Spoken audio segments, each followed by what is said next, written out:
아동을 상대로 한 미수 사건이 연달아 발생하다 보니까 우리 사회적으로 불안감이 증폭된 그런 느낌이 있습니다. 저는 하나 긍정적인 효과로 보는 게 아동 유괴 미수 사건이 자주 발생한다 하니까 해당 학부모님들도 걱정하시지만 우리 사회 전체가 통합 방위 시스템이 가동되는 것 같아요. 네. 아동에 대해서 의심스러운 정황이 나오면은 그 아동과 별 무관한 제3자인 우리 사회 구성원들이 모두가 다 112 신고를 하게 됐기 때문에 요즘 신고가 급증하는 거죠. 그중에 네. 거의 70%, 80%가 지금 오인 신고로 나오고 있는 걸로 제가 알고 있습니다.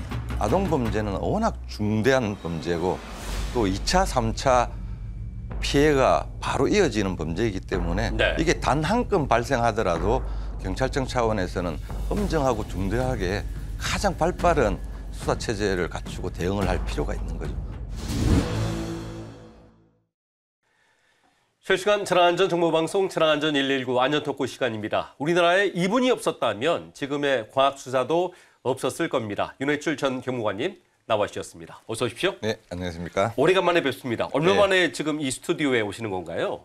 작년 12월에 나왔으니까 한 10개월 정도 된 것 같습니다. 네, 오래간만에 나오셨네요. 예. 반갑습니다.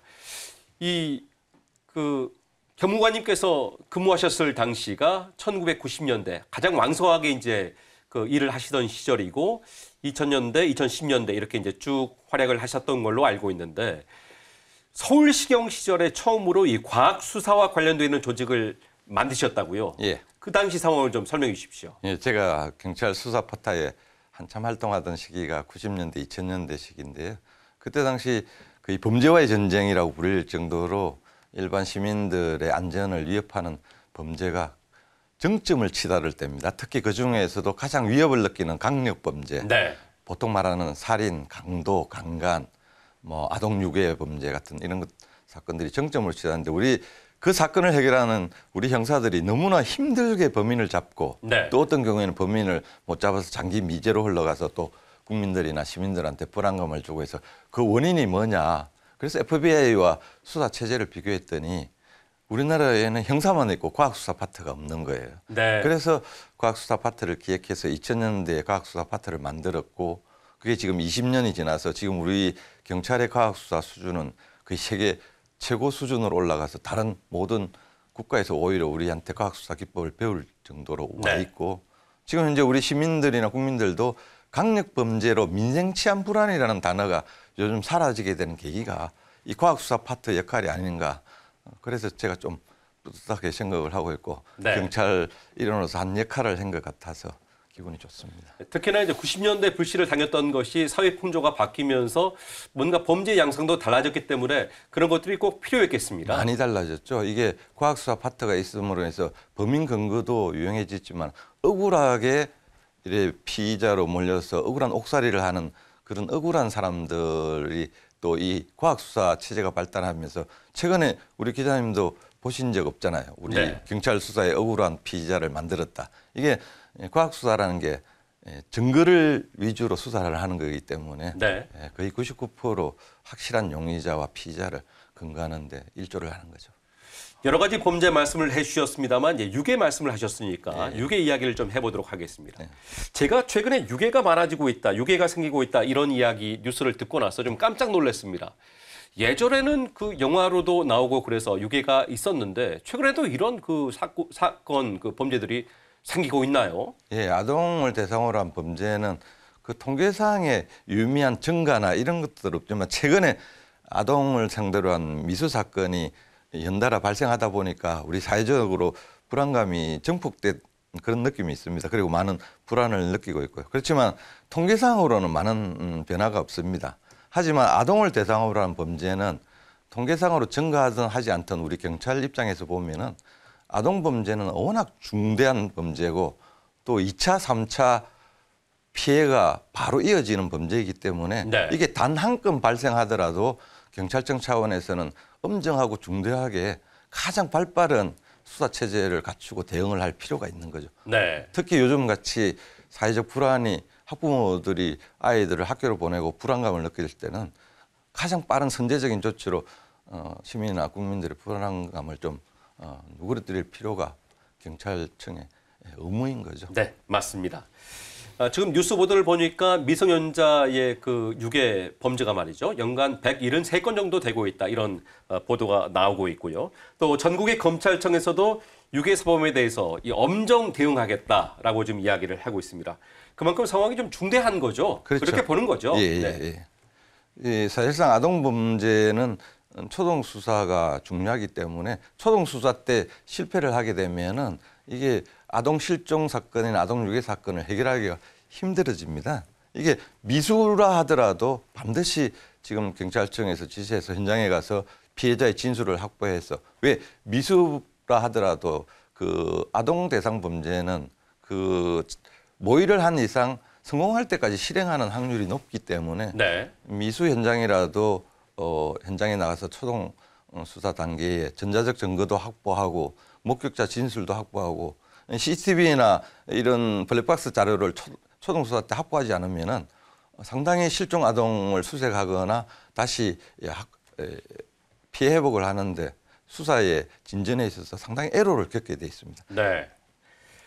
이 과학 수사 기법이 발전이 되면은 또 범죄도 지능화되기 때문에 수사가 그만큼 어렵지 않을까 하는 느낌이 듭니다만은 이제 수사기관에서 어떤 노력을 해야 할까 하는 그런 그 의문점이 드는데요.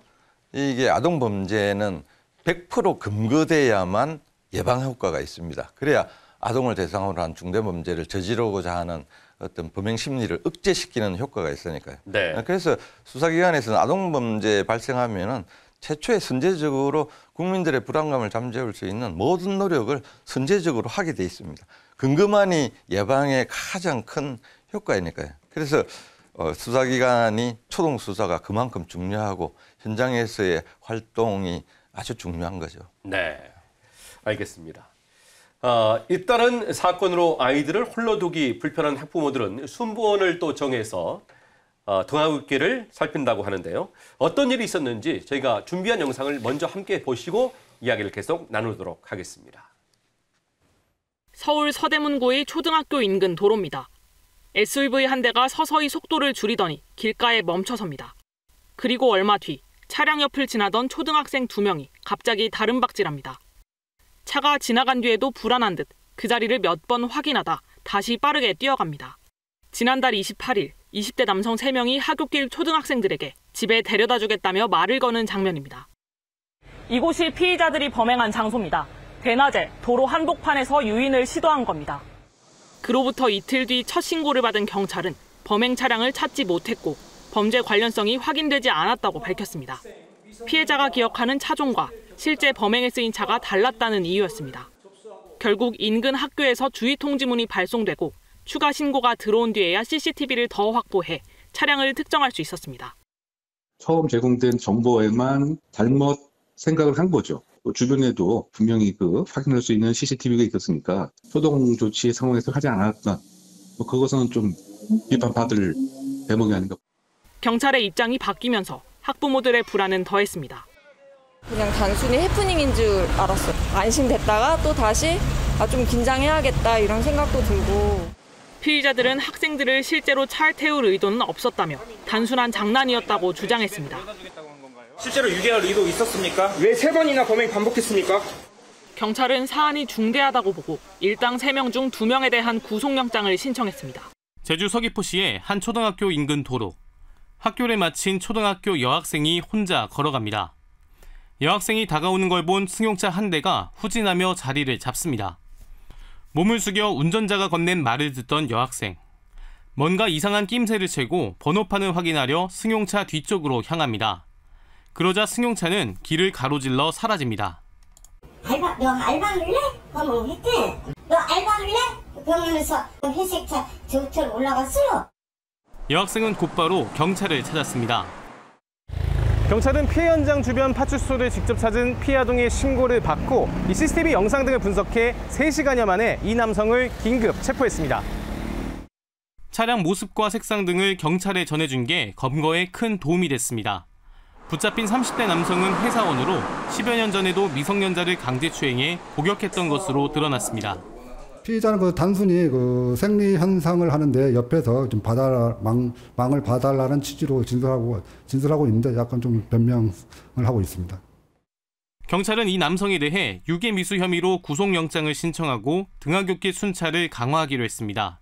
제주도 교육청도 유괴 예방 교육을 실시하고 순찰 활동을 늘리기로 했습니다. KBS 뉴스 김가다입니다. 자, 좀 마음이 답답해지는 뉴스 두 건을 함께 지켜봤습니다. 다행히도 이제 아동을 유괴하려는 그 시도가 이제 미수가 되긴 했습니다만 상당히 아찔했던 그런 순간들을 저희가 뉴스를 통해서 함께 봤었는데요.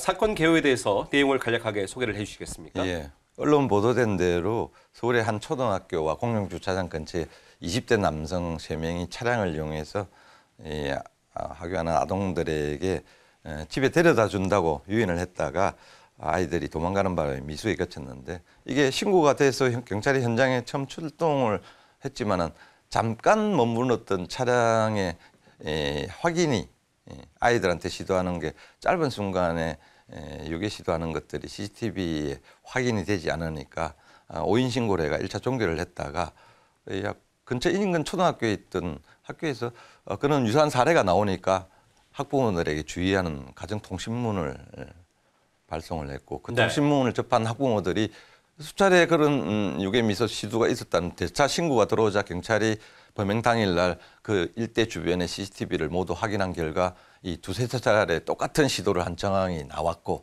그 확인이 되자마자 경찰은 CCTV 분석을 통해서 차량을 특정하고 바로 이 3명에 대해서 긴급 체포를 하게 됐죠. 그리고 2명에 대해서 구속영장을 신청했는데 안타깝게도 법원에서는 구속영장을 기각하는 바람에 또다시 지금 이슈가 한 번 됐던 사건입니다. 그렇군요.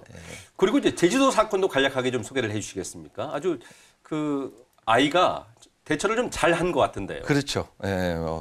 어떻게 생리 현상 보는데 좀 망봐줄래 하는 그 소리를 들은 아이가 이 아동은 아주 학교나 가정에서 교육을 제대로 받은 것 같아요. 바로 차량의 뒤에 가서 차량 번호를 확인하는 제스처를 취하니까 그냥 바로 도주를 했으니까 이거는 그 해당 당시 아동이 참 슬기롭고 현명하게 대처했기 때문에 이게 미수에 그칠 수밖에 없던 그런 사건이었던 것 같습니다. 네. 그런데 실제로 이제 오인 그 신고가 자주 발생을 한다 이런 이야기도 있던데 어떤가요?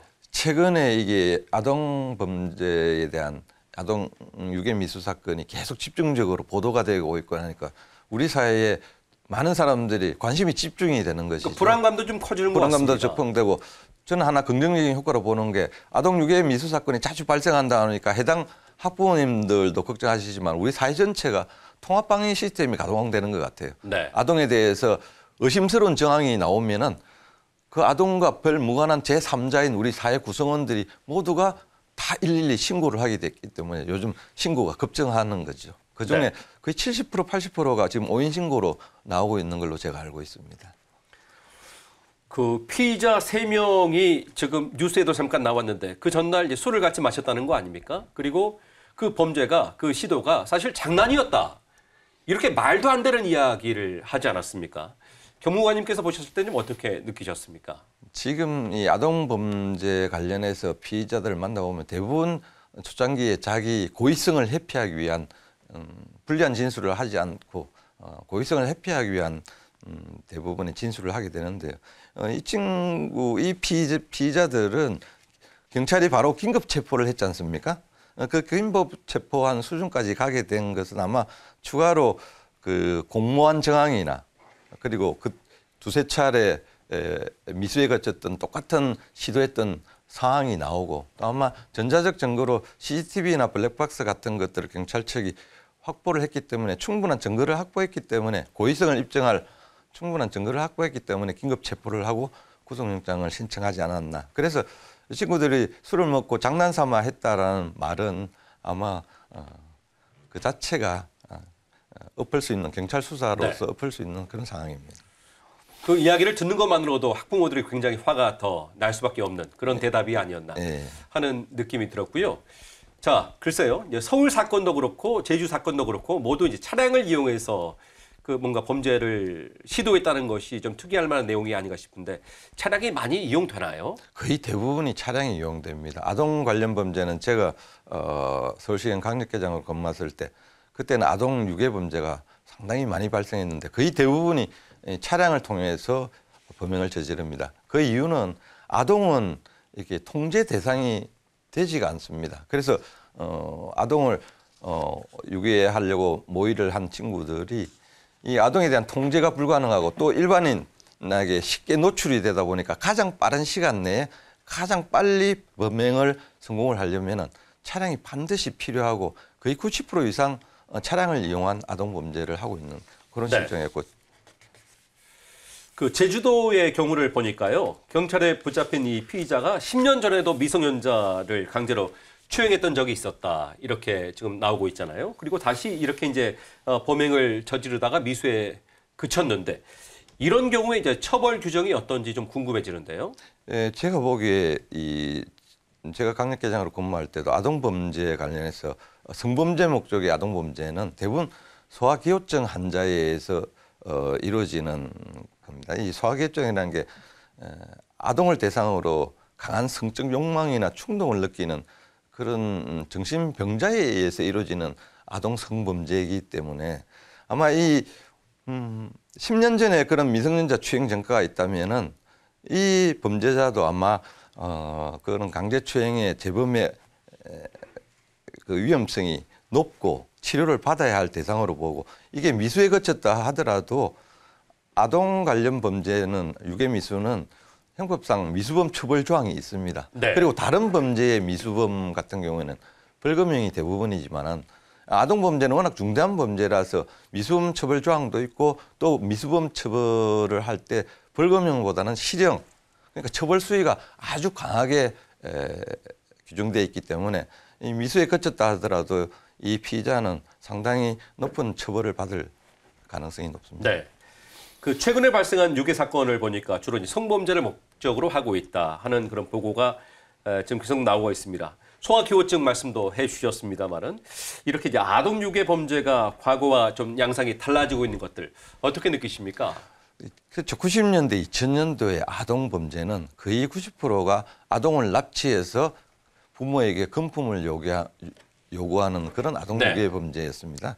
그런데 그런 범죄가 100% 근거되다 보니까 지금 일어나는 아동 범죄는 물론 뭐 아동 유괴 범죄도 있지만 거의 대부분이 이런 소아기호증 환자들에 의한 아동 성추행, 네. 성범죄 그게 주고요. 이거는 반드시 치료를 병행해서 우리 수사기관이 범죄 예방도 해야 되지만 범행이 일어나면 조기에 근거하는 체제를 구축해야 되고 또 하나 제가 생각하기에 최근에 아동범죄 관련해서 안타까운 거는 이 10대, 20대 청소년들이 쉬운 돈벌이 아르바이트로 해서 성착취물을 제작하기 위해서 아동범죄를 일으키는 경우도 있습니다. 가출 청소년들이 돈이 필요하죠. 정말 화가 납니다. 예, 예. 그래서 아동 음란물을 보고서 아동에 대해서 성적 충동을 느껴서 호기심, 성적 호기심에서 저지르는 10대들의 범죄도 있고 해서 제가 안타깝게 생각하는 게 이 10대, 20대들이 아동 자기들이 통제하기 쉽고 범죄를 성인보다는 훨씬 범죄를 저지르기 쉬운 대상이기 때문에 네. 아동을 대상으로 성착취물을 제작하거나 또는 자기의 성적 호기심을 한번 시험해보는 그런 대상으로 여기니까 이런 10대, 20대들 청소년들의 아동 범죄에 대해서 저지르는 이런 성범죄를 조기에 막지 않으면 우리 사회가 과거의 아동 납치 유괴, 금품 목적의 아동 납치 유괴 범죄보다 훨씬 더 심각한 상황이 초래될 수 있고요. 또 하나는 이 고령화 사회가 되다 보니까 노인들이 또는 자기의 성적 욕구를 해소하기 위해서 네. 손쉬운 아동을 대상으로 성추행을 저지르는 그런 범죄. 이게 최근의 범죄 대상이고요. 오인적으로 일어나는 아동 대상 범죄는 최근에 이혼 가정이나 네. 양육권 분쟁으로 인해 가지고 친권자나 보호자가 아닌 다른 가족들이 내 손주 보고 싶는데 내 딸인데 아들인데라고 보호자의 그 보호민례를 이탈시키는 이것도 아동 납치와 아동 유괴 범죄가 될 수 있다는 거 그런 것도 참고로 하셨으면 좋겠습니다. 과거와 비교했을 때 양상이 많이 바뀌고 있다 이렇게 설명을 해주셨고요. 여러 가지 그 말씀을 해주셨습니다만 이렇게 아동 유괴 범죄가 끊이지 않고 계속 나오는 뭐 특별한 이유가 있겠습니까? 좀 궁금해지는데요. 끊임없이 나오는 것보다 제가 이야기했지만 아동 범죄에 제가 범죄 유형이 달라진 걸 설명했잖아요. 네. 과거에는 경제적 목적으로 네. 아동을 유괴하고 납치했지만 최근에는 아동을 대상으로 한 성범죄입니다. 성착취물을 제작하고 배포하거나 고령화된 사회에서의 노인들의 성범죄 욕구를 해소하기 위한 대상, 10대, 20대 청소년들이 음란물에 빠지거나 또는 어떤 쉬운 돈벌이로 아동을 대상으로 해서 성착취물을 제작하기 위해서 시도하는 그런 거나 자기의 성적 호기심, 음란물에 빠져서 성적 호기심을 유발하는 그런 범죄이기 때문에 이게 우리 사회에서 지금 줄어들지 않고 제가 말한 최근의 아동 성범죄는 확산될 소지가 있으니까 이걸 사전에 차단하는 우리 사회적인 종합대책이 필요하다고 보는 거죠. 아까 뉴스에서 나왔던 피의자가 초등학생에게 재미있는 알바를 하지 않겠느냐라고 유인을 했다고 했었잖아요. 예. 그러면은 여기서 이야기하는 알바가 결국 음란물 촬영 같은 그런 것들을 말할 수도 있겠군요. 제가 아직 수사에 관여하거나 수사의 상황을 잘 알지는 못하지만 제가 오랜 경험으로 인해서 추측하건대 20대 남성 3명이 아동을 유괴를 시도했다. 저는 아마 쉬운 돈벌이 목적의 성착취물 제작이나 아마 그런 걸 통해서 돈벌이할 목적으로 시도하지 않았다. 그럴 가능성이 가장 높은 것 같아요. 20대 남성 3명이 아동을 대상으로 성추행을 하거나 성범죄 목적이 있을 수도 있겠지만 가장 확률이 높은 것은 이런 성착취물 제작, 요즘 그런 사건들이 텔레그램이나 기타 다크웹 같이 아동 음란물 제작 배포 사건이 많이 접수가 되고 있는 상황이거든요. 네. 네, 경찰 수사에 중요한 전환점이 된 사건이 있었죠. 지난 2007년 12월 25일 안양의 한 놀이터에서 놀던 초등학생 2명이 실종됐다가 넉 달여 만에 숨진 채 발견된 아주 충격적인 사건이 있었는데요. 당시 뉴스 2개를 이어서 보시고 말씀을 이어나가도록 하겠습니다. 성탄절이었던 지난 25일 초등학교 4학년 이혜진 양과 2학년 우예슬 양은 안양 문화예술회관 근처 놀이터에서 실종됐습니다. 근처 가게에서 상점 주인과 인사를 나눈 걸 마지막으로 소식이 끊긴 겁니다. 오늘로 실종 일주일째. 친구들과 헤어진 이 양 등은 그날 저녁 이곳에서 목격된 뒤로 아직까지 실종된 상태입니다. 경찰은 이 양 등의 사진이 실린 전단을 배포하고 적극적인 신고를 호소했습니다. 올해 10살인 이 양은 키 140cm의 보통 체격으로 긴 머리를 하고 있으며 실종 당시 핑크색 점퍼와 청바지를 입고 있었습니다.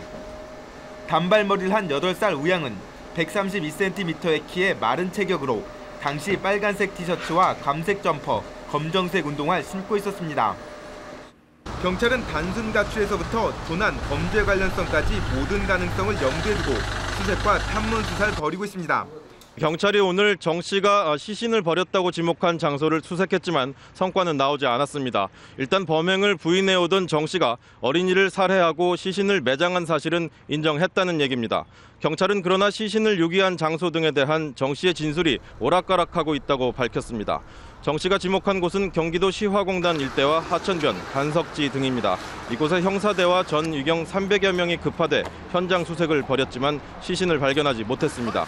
정 씨의 진술이 사실일 경우 지목한 장소가 이혜진 양의 시신이 발견된 수원 호매실 나들목 부근이 아닌 다른 장소이기 때문에 함께 실종된 우예슬 양의 생존 가능성은 낮아집니다. 하지만 경찰은 정 씨가 횡설수설하면서 진술을 바꾸고 있어서 진술 사실 여부는 좀 더 지켜봐야 한다는 입장입니다.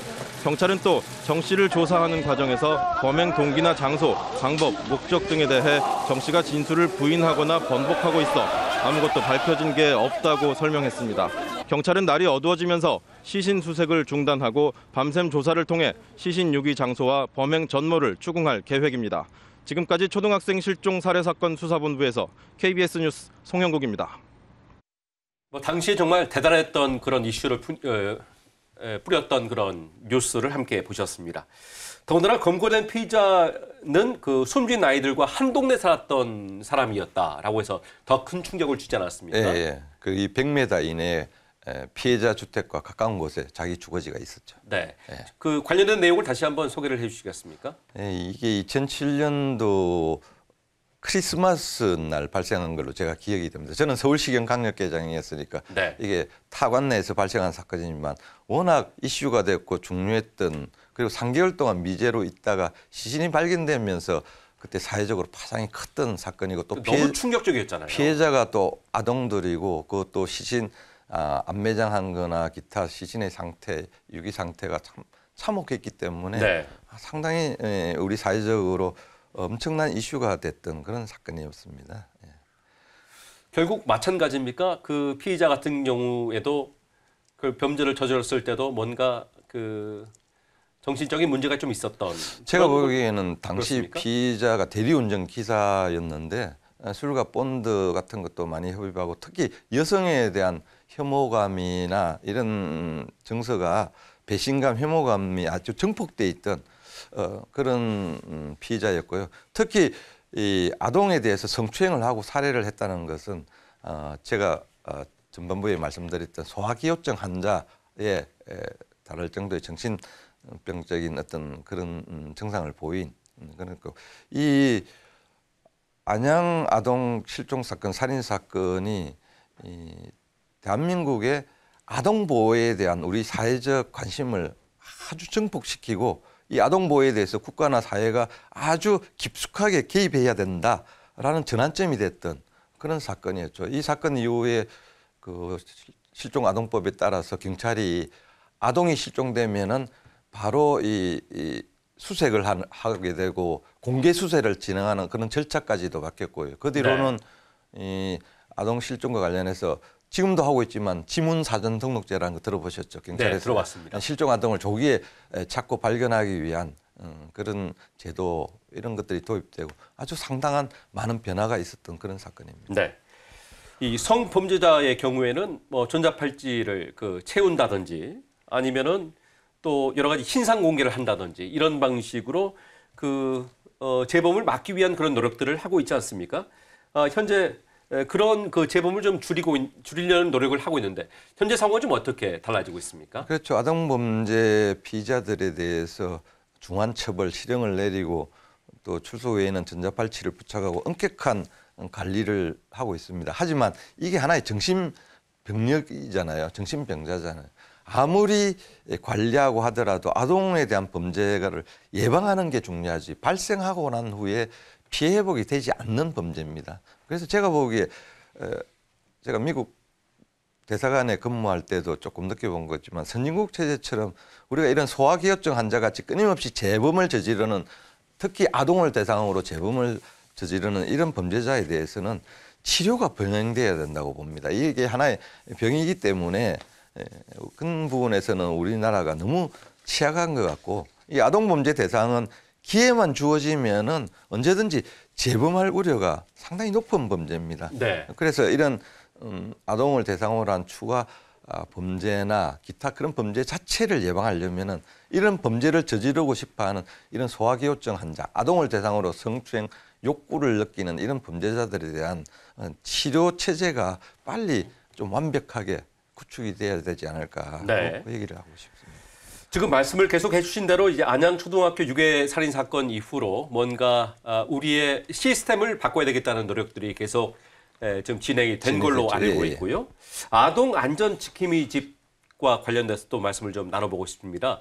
운영 지금 현황이 좀 어떻게 진행되고 있습니까? 예, 이게 지금 아동 실종 신고가 들어오고 아동 범죄가 많이 생기니까 경찰청에서 아동들이 많이 움직이는 학교 주변에 문구점, 뭐 슈퍼, 약국, 뭐 편의점 이런 곳에 있는 분들과 협업을 해서 아동 안전 지킴이라는 것들을 지정을 하고 그 집을 지정해서 아동이 어떤 범죄 예방이나 구조가 필요하거나 어떤 위협적인 상황에 처했을 때 재빨리 들어가서 응원을 요청하고 구호를 요청할 수 있는 그런 것들을 네. 경찰에서 지정을 해놨죠. 협의를 통해서. 그게 안전 지킴이 집이라고 하는데 이런 부분이 누구에게 아동들이 위기에 빠졌을 때 도움을 요청할 수 있는 그런 가게나 장소가 내 학교 주변에 있다는 게 훨씬 심리적인 안전 효과를 줄 수 있는데 이게 실효성을 확보하려면은 학생들이나 학부모들이 아동 안전 지킴이 집이 학교 주변에 많이 있구나. 네. 그래서 가정에서나 학교에서 너가 위기 상황에 처하거나 아니면 어떤 구호가 필요할 때 반드시 이런 집에 가면 훨씬 체계적인 도움을 받을 수 있다라고 이렇게 알려줘야 되는데 제가 알기로는 아직 학부모분들도 그렇고 학생들도 그렇고 경찰에서 하고 있는 아동안전지킴이 집의 현황이나 위치나 이런 것에 대해서 정확한 소재 파악이 많이 안 되고 있으니까 네. 이런 부분에 대한 어떤 보완책이 필요하지 않을까 그래 보입니다. 상당히 좋은 제도가 아닌가 싶고요. 예, 좋은 제도죠. 또 아동들이 자주 가는 곳에 이렇게 아동 그 보호 구역을 정해놓으면은 충분히 실효성이 높아질 것 같은데. 그렇죠. 누군가에게 아동이 부모님 이외에 도움을 요청할 수 있는 그런 장소가 있다는 것들이 심리적 효과도 있지만 실제적으로도 엄청난 예방 효과와 다른 아이들의 안전을 담보할 수 있는 그런 좋은 제도입니다. 아동 지킴이 집 설명을 해주셨는데 조금 더 홍보가 필요할 것 같다는 느낌이 좀 들었습니다. 이 아동 보호구역과 스쿨존은 그러면은 같은 개념입니까? 좀 다른 개념입니까? 지금 우리 사회에 아동 보호구역, 어린이 보호구역, 스쿨존, 예, 다양한 개념이 있는데 기본적으로는 우리 아이들의 그 안전을 확보할 수 있는 그런 어떤 구역을 자치단체에서 지정해서 아이들의 안전을 보호하자는 취지인데요.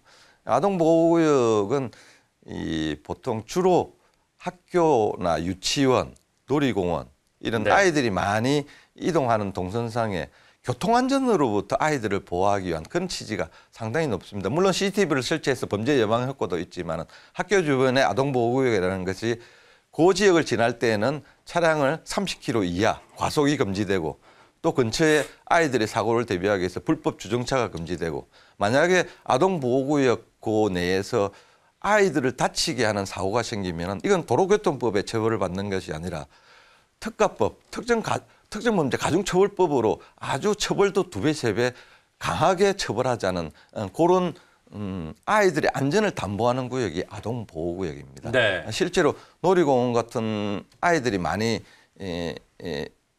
부모와 떨어져서 놀고 있는 놀이공원 같은 곳에는 자치단체에서 CCTV를 설치하고 아동보호구역으로 설정하는 지자체가 많이 늘고 있죠. 그만큼 아이들의 안전을 담보하기 위한 노력들이 많이 이루어지고 있는 겁니다. 정말 다행이네요. 경찰에서 이 아동유괴 범죄 예방을 위해서 어떤 활동을 하고 있는지 또 이것도 중요할 것 같습니다. 그렇죠. 실제 아동안전지킴이집 홍보든 아동 범죄를 예방하기 위한 대처 요령이든 이런 것들은 직접적인 교육이 가장 중요하기 때문에 제가 알기로도 경찰청의 아동 그 범죄 전문가들이 지속적으로 이런 교육기관, 특히 유치원이나 초등학교 형사 미성년자들이 많이 있는 그런 학교에 가서 실질적인 예방 대처 훈련, 교육 이런 것들을 많이 시키고 있다고 제가 듣고 있습니다. 자, 이제 마지막으로 출연하신 모든 분들께 부탁을 드리는 30초 안전 챌린지 순서입니다.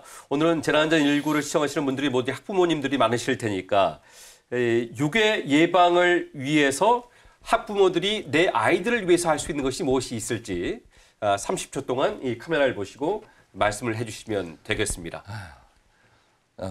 지속적으로 말씀드리지만 아동에 대해서는 과잉보호라는 것이 통하지 않는다. 그 말씀을 우리 가정이나 학교, 학부모들에게 모두 드리고 싶습니다. 이게 아동이라는 게 이 피해가 성인 범죄 피해자도 범죄 피해를 당하면 그 극복에 트라우마에 시달리면서 어려운데 아동에 대해서는 이 피해가 미수에 그치더라 하더라도 그 피해가 회복이 되지 않고 또 영원히 트라우마에 시달려 가지고 정상인으로 생활을 할 수 없는 대인 기피증이 생기고 정상적인 사회 활동을 할 수 없기 때문에 아동을 보호하는 범위에 있어서는 절대 과잉 보호라는 게 없다. 이 말씀을 꼭 강조드리고 싶습니다. 자, 우리 모두가 우리 아이들을 지켜야 되겠다는 그런 마음을 갖게 되는 그런 시간이었습니다. 자, 오늘은 여기까지 듣도록 하겠습니다. 지금까지 윤회출 전 과학수사 교무관님과 함께했습니다. 오늘 말씀 감사합니다. 네, 고맙습니다.